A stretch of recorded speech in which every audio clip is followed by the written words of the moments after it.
আজ দেশে ফিরছে সুদানে নিহত ৬ শান্তিরক্ষীর মরদেহ।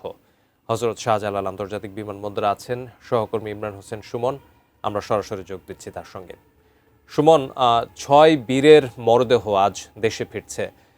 তাদেরকে গ্রহণ করার জন্য তাদের পরিবারের সদস্যরা এসেছেন কিনা, তাদের পরিবারের কোনো সদস্যের সঙ্গে আপনার কথা হয়েছে কিনা, কিংবা সরকারি সংশ্লিষ্ট কর্তৃপক্ষের কারোর সঙ্গে আপনার কথা হয়েছে কিনা, তারা কি বলছেন? 10:55 দিকে তাদের মরদেহ এসে পৌঁছানোর কথা রয়েছে এবং ইতিমধ্যে অ্যাম্বুলেন্সগুলো ভিতরে প্রবেশ করেছে। 10:55 পরে সেখানে সেনাবাহিনীর পক্ষ থেকে চিফ জেনারেল অফ সিজিএস তিনি এখানে শ্রদ্ধা নিবেদন করবেন এবং পরবর্তীতে তাদের মরদেহ সেনানিবাসে নিয়ে যাওয়া হবে এবং আর পরবর্তীতে জানাজা দাফনের বিষয়টি নিশ্চিত করা হবে। এবং এই মুহূর্তে সবগুলো অ্যাম্বুলেন্স ভিতরে প্রবেশ করেছে, 6টি অ্যাম্বুলেন্স, এবং এই মুহূর্তে বাকিগুলো তারা মরদেহ নিয়ে আসার পর আমরা আপনাদেরকে বিস্তারিত জানিয়ে দিব।